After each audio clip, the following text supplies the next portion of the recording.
1959년 2월 소련 우랄 산맥 깊은 곳에서 9명의 대학생이 목숨을 잃습니다. 그런데 시신이 발견된 방식이 지금까지도 과학자들을 당혹스럽게 만듭니다. 그들은 텐트를 안쪽에서 스스로 찢고 나왔습니다. 신발도 제대로 된 겉옷도 걸치지 않은 채로요. 바깥은 영하 30도, 눈보라가 몰아치는 한밤중이었습니다. 대체 무엇이 9명을 그렇게 만들었을까요? 지금부터 디아틀로프 고개 사건을 처음부터 따라가 보겠습니다. 1959년 1월 이고르 디아틀로프가 이끄는 9명의 등산팀이 우랄 산맥으로 향합니다. 일행은 대부분 우랄 폴리테크닉 대학교 학생과 졸업생들로 서로 오랫동안 함께 산을 타온 사이였습니다. 이번 산행은 소련 최고 등급인 3급 난이도 코스로 겨울 우랄 산맥을 종주하는 힘든 여정이었습니다. 목표는 해발 1000m가 넘는 산을 넘어 다시 마을로 돌아오는 일정이었습니다. 일행은 도중에 한 명이 몸이 안 좋아 하산했고 남은 9명이 산행을 이어갔습니다. 디아틀로프는 출발 전 정해진 날짜까지 마을에 도착하지 못하면 즉시 수색을 요청해달라고 당부해뒀습니다. 2월 초 그들은 정해진 날짜까지 돌아오지 않았습니다. 처음 며칠은 산행이 며칠 지연되는 일이 흔했기에 큰 걱정을 하지 않았습니다. 하지만 시간이 계속 흐르자 가족들은 불안한 마음으로 대학 측에 수색을 요청합니다. 가족들의 신고로 대규모 수색대가 꾸려졌고 몇 주 뒤 산 중턱에서 텐트가 발견됩니다. 텐트는 안쪽에서 칼로 찢겨 있었습니다. 밖에서 침입한 흔적이 아니었습니다. 내부에는 옷가지와 신발, 식량까지 고스란히 남아 있었습니다. 즉 이들은 짐을 챙길 새도 없이 무언가를 피해 텐트 밖으로 뛰쳐나간 것처럼 보였습니다. 텐트에서 이어진 발자국은 맨발이거나 양말만 신은 채 수방향으로 곧게 나 있었습니다. 수색대는 발자국을 따라 내려가다가 큰 삼나무 근처에서 첫 2명의 시신을 발견합니다. 두 사람은 속옷만 입은 채였고 나무 근처에서 불을 피운 흔적이 남아 있었습니다. 나무를 타고 오른 흔적도 있었는데 마치 위에서 뭔가를 살피려 했던 것 같았습니다. 나뭇가지 여러 개가 부러져 있었고 최대 5m 높이까지 올라간 흔적이 확인됐습니다. 가까운 곳에서 3명이 더 발견됐습니다. 텐트로 돌아가려던 듯한 자세였습니다. 이들의 사이는 모두 저체온증이었습니다. 여기까지는 눈보라 속 조난으로 설명이 가능했습니다. 수색대는 안도와 동시에 여전히 풀리지 않은 의문을 품은 채 나머지 4명을 찾기 시작했습니다. 하지만 2달 뒤 눈이 녹기 시작하면서 나머지 4명이 계곡 깊은 곳에서 발견됩니다. 그리고 이 발견이 사건 전체를 완전히 다른 국면으로 이끌게 됩니다. 이 4명의 부상 정도는 조난이나 추위만으로는 설명하기 어려운 수준이었습니다. 한 명은 갈비뼈가 여러 대 부러졌고 다른 한 명은 두개골이 심하게 함몰돼 있었습니다. 어비학자는 이 정도의 손상이 마치 자동차 사고 수준의 강한 충격에 해당한다고 밝혔습니다. 그런데 몸 표면에는 이렇다 할 외상이 거의 없었습니다.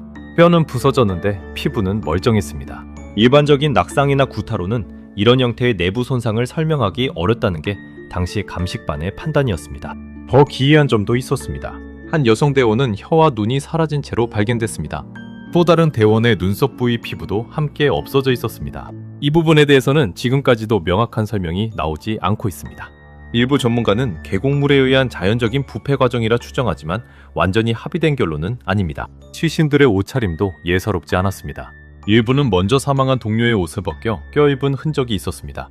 이는 이들이 극한 상황에서도 살아남기 위해 마지막까지 애썼다는 걸 보여주는 단서로 해석됩니다. 수사 과정에서 또 하나의 이상한 단서가 나왔습니다. 일부 대원들의 옷에서 일반적인 수치보다 높은 방사능이 검출된 것입니다. 당시 소련 당국은 이 결과를 공식 발표하지 않고 오랫동안 기밀로 분류해뒀습니다. 이 사실이 뒤늦게 알려지면서 사건에 대한 의혹은 더욱 커졌습니다. 당시 소련은 인근 지역에서 여러 비밀 군사 실험을 진행하고 있었습니다. 특히 우랄 산맥의 일대는 핵무기 개발과 관련된 여러 시설이 밀집한 지역으로 알려져 있었습니다. 이 때문에 일부에서는 이 사건이 비밀무기 실험과 관련이 있다는 의혹을 제기했습니다.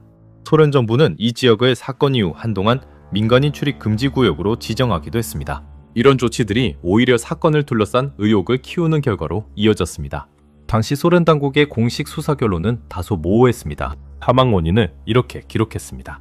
저항할 수 없는 미지의 힘에 의한 사망. 이 표현 자체가 오히려 온갖 추측을 낳는 계기가 됐습니다. 가장 널리 받아들여지는 가설은 눈사태입니다.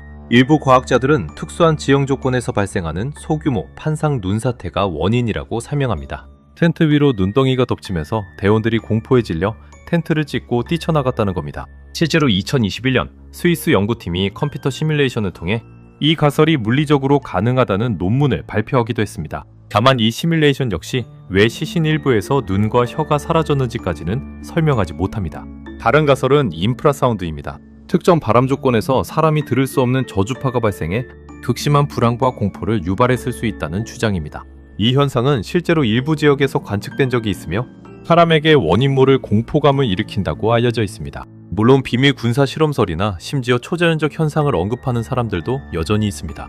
일부 음모론자들은 당시 소련이 신형 무기를 시험하다가 등산팀이 우연히 목격자가 됐다고 주장합니다. 이 지역에서 오렌지빛 구체가 하늘에 떠 있었다는 목격담이 사건 직후 실제로 보고되기도 했습니다. 다만 이 목격담이 사건과 직접 관련이 있는지는 지금까지도 증명되지 않았습니다. 2019년 러시아 당국은 이 사건을 공식적으로 재조사했습니다. 50여 년 만에 이뤄진 재조사에서 검찰은 여러 가설을 원점에서 다시 검토했습니다. 최종적으로 눈사태 가설에 무게를 실었지만 모든 의문을 해소하지는 못했습니다. 유족과 연구자들 상당수는 이 결론에 여전히 의문을 제기하고 있습니다. 특히 시신에서 발견된 특이한 손상과 방사능 수치에 대해서는 명확한 설명이 없었다는 비판이 나왔습니다. 디아틀로프 고개는 지금도 현지에서 죽음의 고개라는 이름으로 불립니다. 매년 겨울이면 세계 각지의 연구자와 여행객들이 이 장소를 찾아와 나름의 답을 찾으려 합니다. 넷플릭스를 비롯한 여러 다큐멘터리 제작사들도 이 사건을 소재로 작품을 만들었을 만큼 관심은 지금도 이어지고 있습니다. 눈사태였을까요? 인프라 사운드였을까요? 아니면 우리가 아직 모르는 무언가였을까요? 60년이 넘도록 이 질문에 완벽하게 답한 사람은 아무도 없습니다. 9명의 청춘이 그날 밤 무엇을 보았는지는 어쩌면 영원히 밝혀지지 않을지도 모릅니다. 여러분은 어떤 가설이 가장 설득력 있다고 생각하시나요? 댓글로 여러분의 생각을 들려주세요.